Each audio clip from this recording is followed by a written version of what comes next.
Die Entscheidung um die Meisterschaft könnte heute schon fallen. Huch, die Lichter gehen an hier. Denn wir spielen heute gegen Hannover. Die Bayern zeitgleich. Weiß ich gar nicht. Ich glaube, entweder gegen Köln oder gegen Mainz, glaube ich, ne? Egal, auf jeden Fall müssen wir unsere letzten beiden Spiele gewinnen.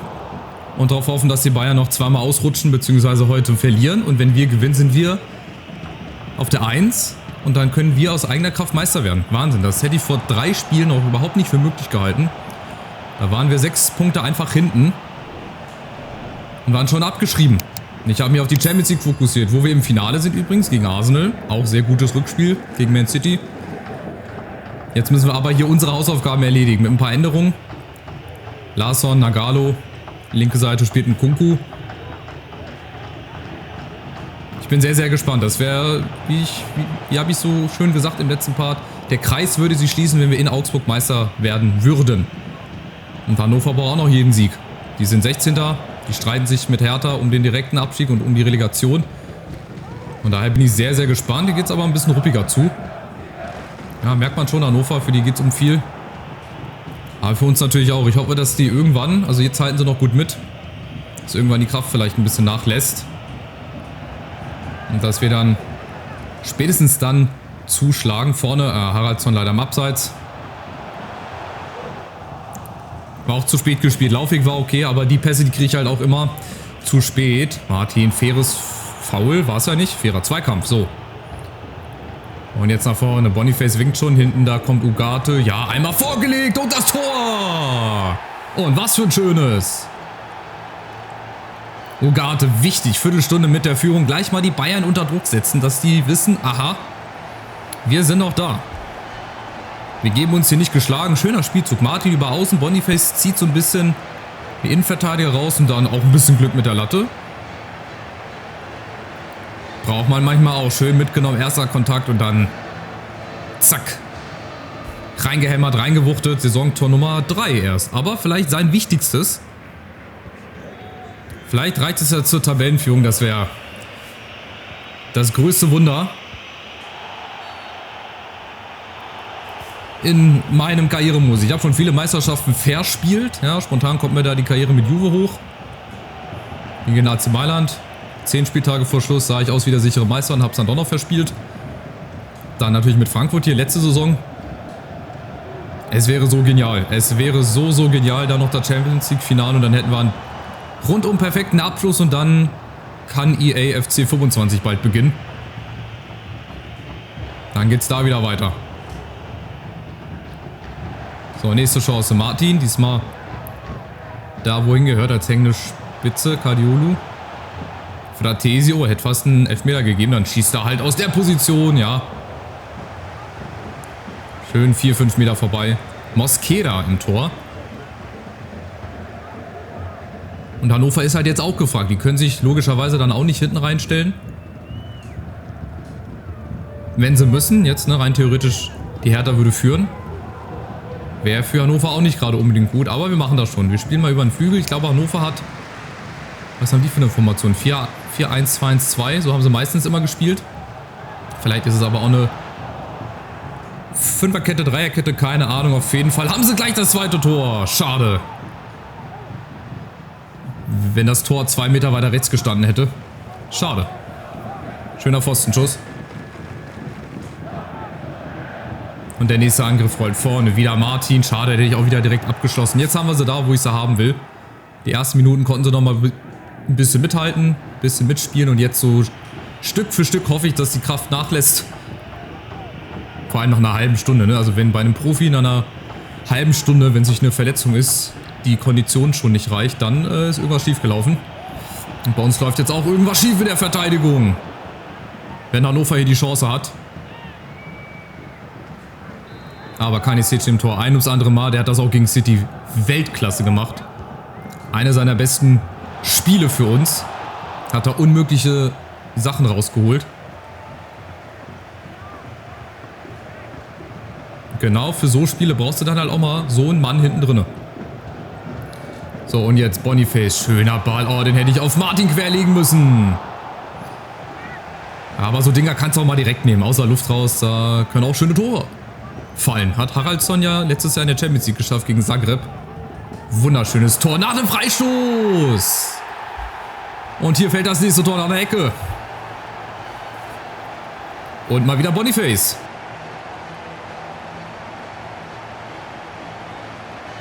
Ja, ganz easy hochgestiegen. Die letzten Kopfbälle sind eher so in der Zuschauertribüne gelandet. Aber der Eckball, der war wieder richtig gut. Setzt sich da gegen 2 Mann durch und dann für Mosquera auch nicht zu halten. Wuchtig. Sehr schön gemacht. Vielleicht holt er sich auch die Torjägerkrone dieses Jahr. Boniface letztes Jahr. Ach nee, Quatsch, das war bei der Hertha-Karriere. Sané. Ich verwechsel die beiden Karrieren manchmal. Also bei mir in der Hertha-Karriere ist es Sané geworden.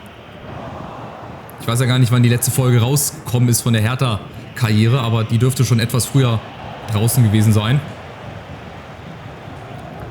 Naja, falls nicht, seid ihr jetzt ein bisschen gespoilert.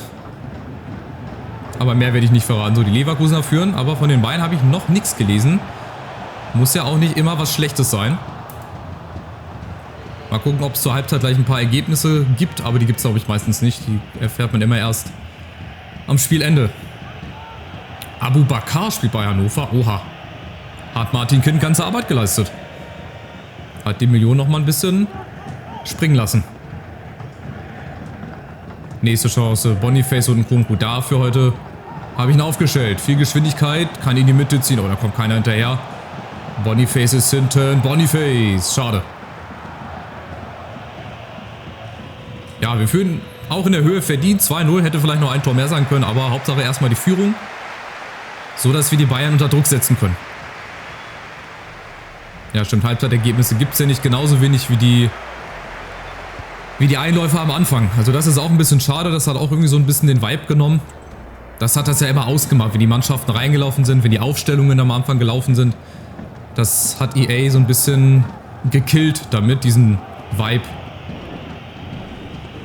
Oder die Atmosphäre vor dem Anpfiff oder auch zum Beispiel in der Champions League die Hymne oder in der Europa League, dass da die Hymne gespielt wird. War ja auch vorher immer so. Ist ja jetzt so leider auch nicht mehr. Vielleicht wird es ja geändert. Oben Ergebnis 1:0. Die Bayern führen gegen Gladbach. Aber das ist okay. Wir haben somit auch am letzten Spieltag theoretisch die Chance, je nachdem wie die Bayern spielen, dann auch noch Meister zu werden. Aber gut, das war klar zu Hause gegen Gladbach, dass sie das machen werden. Aber so brauchen wir natürlich auch eine Niederlage von den Bayern. Die müssen dann verlieren. So rum, wenn sie nur Remis spielen und wir holen einen Sieg, dann reicht den Bayern auch nicht mal ein Remis. Dann müssen sie nämlich gewinnen, wenn wir gewinnen. Also ihr merkt schon, holt den alten Taschenrechner nochmal raus. Diesen XXL vom Gymnasium, wo man auch Spiele drauf spielen konnte. Um ganz, ganz wilde Rechnungen hier aufzustellen.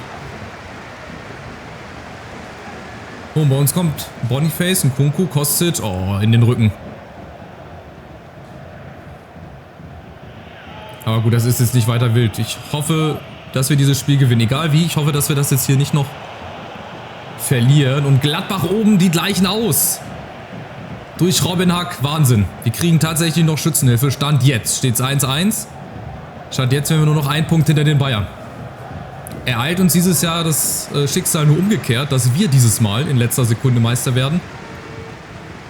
Und wie gesagt, ausgerechnet in Augsburg, da wo wir es letzte Saison verbasselt haben. Das wäre so eine Geschichte, aber noch ist nicht Schluss, noch haben die Bayern Zeit zu gewinnen. Aber das, ja, gibt noch mal ein bisschen Zuversicht und schürt so ein bisschen die Hoffnung, dass wir es doch noch irgendwie schaffen, nur um dann am letzten Spieltag vollgebrochen zu werden. Ich sehe das schon. Das macht das Spiel nur, um uns Hoffnung zu geben, um dann, wie gesagt, uns im letzten Spiel wahrscheinlich in letzter Sekunde dann die Hoffnung zu nehmen. Gut, aber wir haben es nicht in der eigenen Hand. Das, was wir in der Hand haben, ist, die letzten beiden Spiele zu gewinnen. Ansonsten haben wir den Rest nicht mehr in den eigenen Händen. Ugarte, nächste Chance. Ja, wir können auch noch mal ein bisschen wechseln hier. Ein bisschen durchtauschen. Bringen wir mal zum Beispiel Meier rein. Vorne Zirksee und Amenda. Larsson bringen wir auch rein. Den kann man auch immer mal reinwerfen. Und dann wird die Qualität halt auch nicht so unbedingt schlechter. Die werden ja dann auch noch besser, die Spieler. Da bin ich dann auch sehr, sehr gespannt. Oben nächstes Ergebnis und die Gladbacher führen. Hernandez schießt die Gladbacher in Führung. Das heißt, dass wir Stand jetzt Tabellenführer wären. Wahnsinn. Es dreht sich doch noch zum Guten. Stand jetzt. Aber mal gucken, was die Bayern noch in den letzten 20 Minuten machen. Aber das wäre natürlich ein Desaster. Achtung, aus Sicht der Bayern. 6 Punkte Vorsprung, 4 Spieltage vor Schluss hatten sie. Und das jetzt noch außer Hand zu geben. Oh, oh, oh. Ich sehe Uli Hoeneß schon auf dem Weg in die Spielerkabine. Ins Büro zu Karl-Heinz Rummenigge. Und bei uns kommt... Oh, schöne Flanke von Nkunku. Da wäre Zirkzee fast rangekommen. Aber wir müssen das ja auch erstmal über die Ziellinie bringen. Wir haben auch noch 15 Minuten Zeit, um das hier außer Hand zu geben. Also das dürfen wir uns jetzt nicht nehmen lassen. Diese Vorlage von den Gladbachern stand jetzt. Ich traue dem Braten noch nicht ganz. Aber schauen wir mal. Nkunku, Martin, Zirkzee in der Mitte. Ja, sehr schön freigespielt. Und jetzt die Entscheidung. 3-0. Schöner und seltener Jubel von Zirkzee und war auch nicht schwer. Hier, da ist jetzt die Abwehr total auseinandergezogen. Bisschen Glück mit dem Innenpfosten hat er. Und dann letzter 1 zur Entscheidung. Also, wir haben unsere Hausaufgaben gemacht. Viel mehr können wir nicht machen. Das Spiel werden wir gewinnen. Und Hannover vielleicht auf dem Weg. Weiß nicht, entweder in die Relegation oder direkt noch in die zweite Liga rein. Jetzt befürchte ich, dass das hier so solche Ausmaße annimmt wie in Mainz. Oder wie gegen Mainz, die dann in den letzten 5 Minuten nochmal 2 Gegentore geschluckt haben, glaube ich. Aber egal, wichtiger ist jetzt das Ergebnis aus München gleich, was wir dann sehen werden. Vielleicht haben die Münchner das auch noch gedreht. Ein Remis würde ja auch noch reichen für die Bayern, um noch an der Tabellenspitze zu bleiben. Und wenn nicht, dann sind wir es. Ein Spieltag vor Schluss Nkunku. Kriegt da nochmal irgendwo einen Doppelpass, der setzt sich erstmal durch. Zirkzee, Larsson. Bisschen zu schnell gespielt. Naja, also das letzte Heimspiel gewinnen wir. Jetzt geht es halt darum, in Augsburg auch nochmal alle Kräfte zu bündeln, voller Fokus, das Spiel zu gewinnen.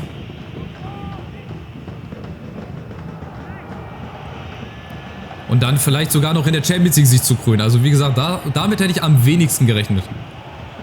Also der Finaleinzug war wahrscheinlicher, als noch hier Meister zu werden. Hätte ich da Geld drauf gesetzt, ich wäre reich.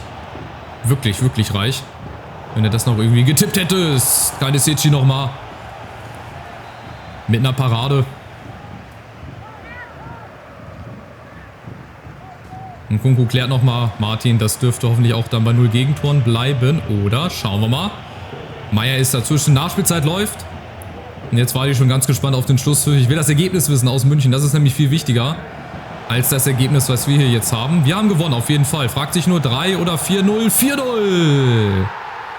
Und wieder Zirkzee. Der Kröner Abschluss einer sensationellen Saison, zumindest zu Hause. Ein Heimspiel haben wir, glaube ich, verloren. Da kann ich mich dran erinnern, gegen Dortmund. Ich weiß nicht, gegen Bayern zu Hause haben wir da nicht gewonnen. Oder haben wir da auch verloren? Weiß ich nicht. Auf jeden Fall haben wir nicht viel verloren. Generell auch nicht viel verloren, aber okay. Das Spiel haben wir gewonnen. Standesgemäß 4:0 und jetzt ist natürlich ganz entscheidend, wie hat Bayern gegen Gladbach gespielt, wenn sie verloren haben. Wenn das tatsächlich der Fall sein sollte, dann haben wir es in der eigenen Hand am letzten Spieltag. Leider nicht so gekommen, die Bayern spielen noch 2:2, aber es verspricht wirklich trotzdem ein sehr, sehr spannendes Saisonfinale, weil die Bayern, die müssen jetzt auch gewinnen. Die können nicht auf Unentschieden spielen und wir spielen in Augsburg. Wir haben das ganz, ganz große Finale gegen Augsburg. Jugendspieler will weg. Wer möchte denn weg? Innocent Kamara, oh, den müssten wir eigentlich auch hochziehen. Der hat ein Potenzial von 88 bis 94. Also das wäre jetzt so... Ich glaube, ich würde viele von den Jungs hier in die zweite Mannschaft reinstecken für nächste Saison. Den müsste ich eigentlich hochziehen, zum Profi befördern. Der müsste eigentlich auch hoch hier zum Profi befördern. Ich mache das jetzt einfach mal. Santi Mendes müsste auch noch mit hoch. Ja, und natürlich hier Antoine Masson. Der muss auf jeden Fall auch mit hoch. Das könnte so ein Glover-Verschnitt werden. Der französische Glover. Gut, Emile Remis können wir, glaube ich, freigeben. Das wird, glaube ich, nichts mit einer großen Karriere. Zumindest nicht bei uns. Da müssen wir nochmal abwarten. Vielleicht Axel Blanchon. Der ist halt erst 15. Und Vito Longo ist 16. Den können wir auch nochmal mitnehmen. Den beobachten wir dann nochmal. Dann werfen wir gleich nochmal einen letzten Blick auf die Tabelle vor dem letzten Spieltag. Wie sieht es aus? Also, wir kämpfen mit den Bayern um die Meisterschaft. Wir haben genau einen Punkt Rückstand und den müssen wir ja irgendwie aufholen. Also, wir brauchen Schützenhilfe von den Kölnern. Die sind gerettet. Die sind auf dem 11. Platz. Die sollen aber den Bayern nicht den roten Teppich ausrollen.